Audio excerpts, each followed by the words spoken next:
A very good morning, dear aspirants. Byju's के government exams prep channel में आप सभी का हार्दिक स्वागत है.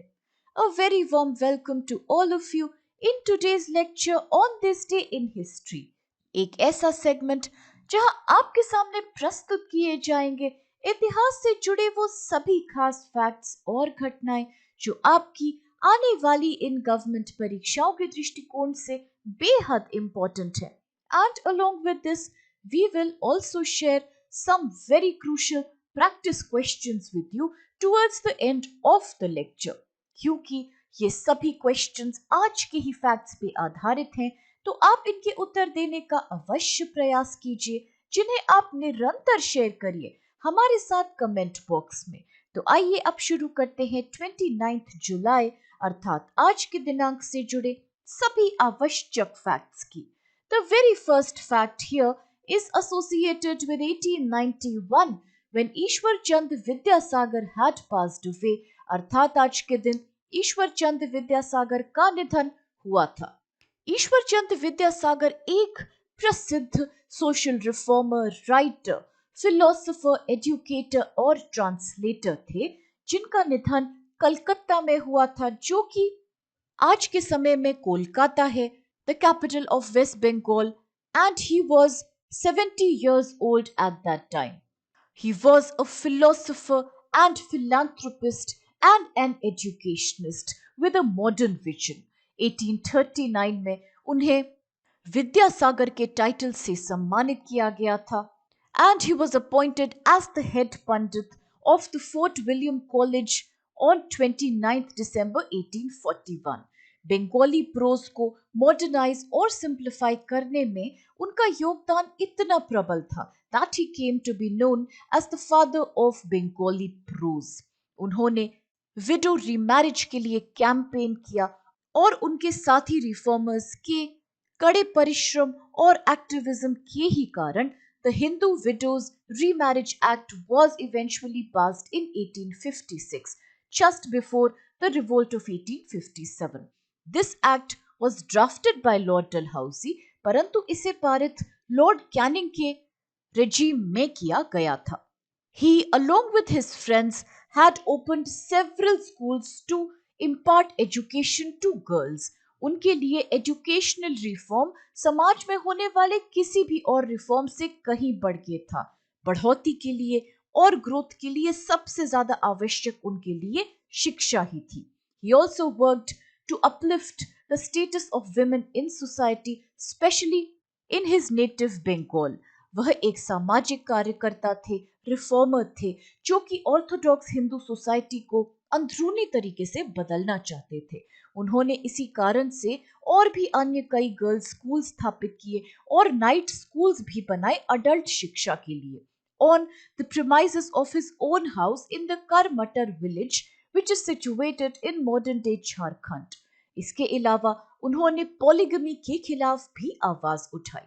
With this, अब आइए देखते हैं आज का अगला फैक्ट, जो है कि in 1931 poet C. Narayana Reddy was born. अर्थात आज ही के दिन 1931 में कवि सी नारायण रेड्डी का जन्म हुआ था. वह अपनी कविताओं, प्रोज और प्लेज इंक्लूडिंग लिरिकल प्लेज के लिए बेहद प्रसिद्ध थे. His first published work was called a poetry collection by the name of Navani Puvu, अर्थात द बैशफुल फ्लावर, in 1953. उनके अन्य भी कई जाने माने क्रिएशंस प्रसिद्ध हैं. The moonlit town in 1959, the waterfall, candle bells and Cycle of Seasons that came in 1964. He published an analysis of modern Telugu poetry और उसके पूरे इतिहास का एक स्ट्रक्चर उन्होंने पोर्ट्रे किया, उसके प्रीकसर्स और प्रोग्रेशन का अध्ययन किया एंड एक्सप्लेन किया through various phases and how it exists in modern times. इस एनालिसिस या इस किताब का नाम था Tradition and Experiment in Modern Telugu Poetry, which is highly popular. He won several awards for his literary contributions, जिनमें included his Sahitya Academy Award, which he won in 1973 for his poetry collection, which is popular by the name of Mantalu Manavudhu. He also won the highest literary award in India called Gyanpith Award for his work Vishwambhara in 1988। इसके साथ उन्हें साहित्य academy fellowship भी प्रदान की गई 2014 में, जो कि सर्वोच्च सम्मान है जो कि साहित्य एकेडमी के द्वारा दिया जाता है, जिसे हम India's national academy of letters भी बुलाते हैं। Apart from that, he also won the Soviet Land Nehru Award, which is conferred to artists, writers, and personalities in other creative pursuits. This was given to him in 1982. With this, he also won Padma Bhushan in 1992. और इसके साथ अब चल के देखते हैं आज का अगला फैक्ट, जो है कि किस प्रकार इन 1996 Indian educator and political activist Aruna Asaf Ali had passed away। अर्थात आज के दिन वर्ष 1996 में भारतीय शिक्षक और राजनीतिक कार्यकर्ता अरुणा आसफ अली का निधन हुआ था। Aruna Asaf Ali was an Indian educator, political activist and publisher. उनका संबंध पंजाब राज्य से था। वह आईएनसी की एक सदस्य बनी after her marriage to Asaf Ali and participated in public processions during salt Satyagraha. Asaf Ali का नाम तो हम सभी जानते हैं, that he was a very famous Indian independence fighter and lawyer. यही नहीं, वह first Indian ambassador to the United States of America भी थे। As an active participant in Indian independence movement, she is widely remembered for hoisting the Indian national flag at the Gowalia Tank Maidan in Bombay। ये हुआ था during the quit India movement, जो कि 1942 में आयोजित हुआ था। उन्होंने इस आंदोलन में लीडिंग रोल प्ले किया और इसके कारण उन्हें grand old lady of the Indian independence movement के नाम से बुलाया जाने लगा। She also edited a monthly magazine जिसका नाम था इनकलाब। ये कांग्रेस पार्टी से संबंधित मैगजीन थी और इसमें इन्हें सहयोग मिला था from Ram Manohar Lohia as well. Disillusioned and unhappy with the progress of Congress party on the front of socialism, उन्होंने एक नई पार्टी ज्वाइन करी थी जिसका नाम था सोशलिस्ट पार्टी इन 1948। उन्होंने कम्युनिस्ट पार्टी ऑफ इंडिया को ज्वाइन किया बाद में and she founded the national federation of Indian women, which was a women's wing of the Communist Party of India। In 1958 उन्हें इलेक्ट किया गया था as the first mayor of Delhi और उन्होंने जयप्रकाश नारायण के साथ एक लिंक पब्लिशिंग हाउस नामक संस्था की शुरुआत की थी, as well as she also published a daily newspaper called Patriot. She also published a weekly the very same year जिसका नाम था लिंक। उन्हें कई पुरस्कारों से सम्मानित किया गया for all her contributions to India's freedom movement, such as the International Lenin Peace Prize in 1964, as well as वह भारत के सर्वोच्च नागरिक सम्मान भारत रत्न की भी प्राप्तकर्ता बनी posthumously in 1997। और अब आइए चलिए देखते हैं कौन सा है आज का हमारा अगला फैक्ट।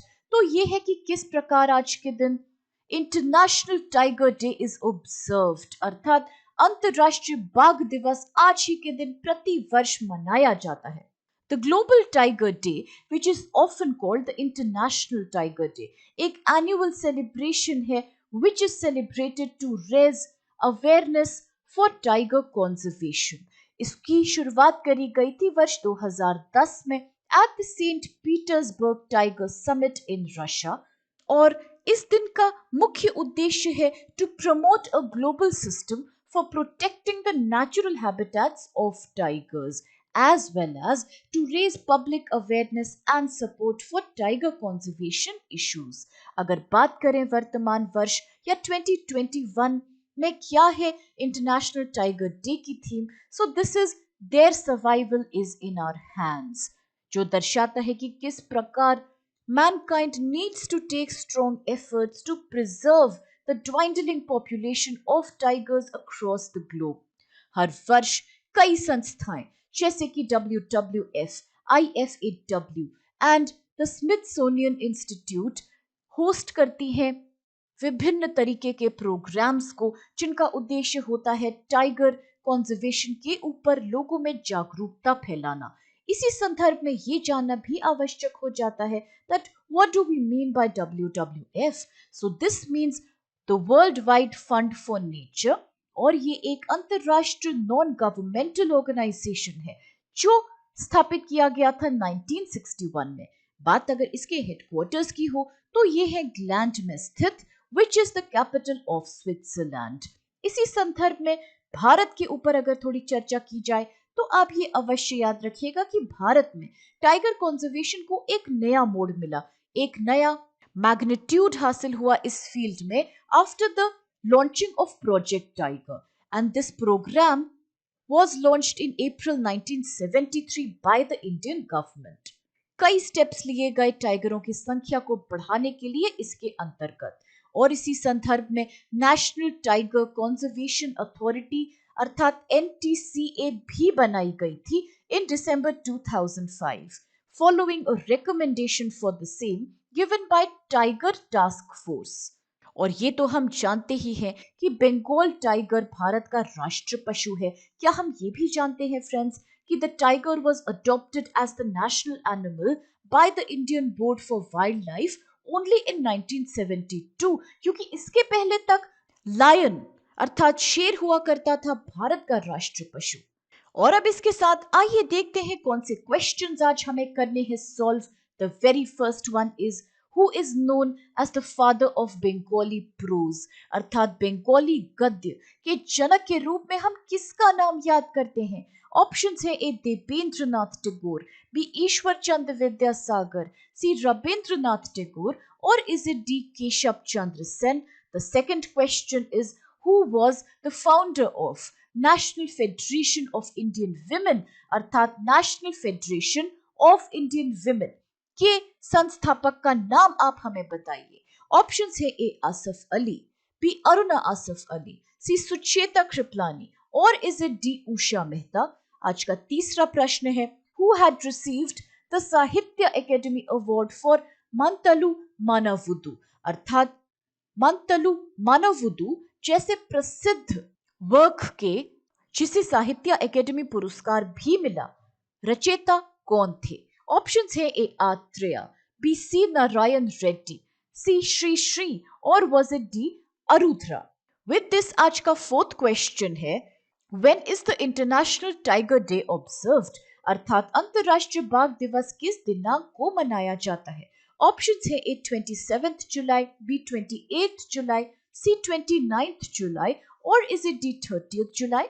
और अब आइए देखते हैं which is the fifth question. It says When was the National Tiger Conservation Authority established, अर्थात राष्ट्रीय बाघ संरक्षण प्राधिकरण NTCA की स्थापना कब हुई थी? ऑप्शंस में कुछ दिनांक हैं such as a 24 June 2006, B 18 अगस्त 2007, सी 22 मार्च 2008, और विल इट बी 2005? और आज का सिक्स्थ एंड लास्ट क्वेश्चन है where are the headquarters of the World Wide Fund for Nature WWF situated, अर्थात World Wide Fund for Nature WWF का मुख्यालय कहां स्थित है? ऑप्शंस है A Zurich, B Gland, C Geneva, or is it D Paris? और अब इन सभी इंटरेस्टिंग क्वेश्चंस और कुछ बेहद लाभदायक फैक्ट्स के साथ आज के इस सेशन को हम यही समाप्त करते हैं, इस आशा के साथ कि आप सभी को इससे बेहद लाभ प्राप्त होगा। फ्रेंड्स, अगर आपको वीडियो पसंद आए तो प्लीज चैनल को लाइक, शेयर और सब्सक्राइब अवश्य कीजिए। With this have a great day, please stay safe and thank you so much to all of you.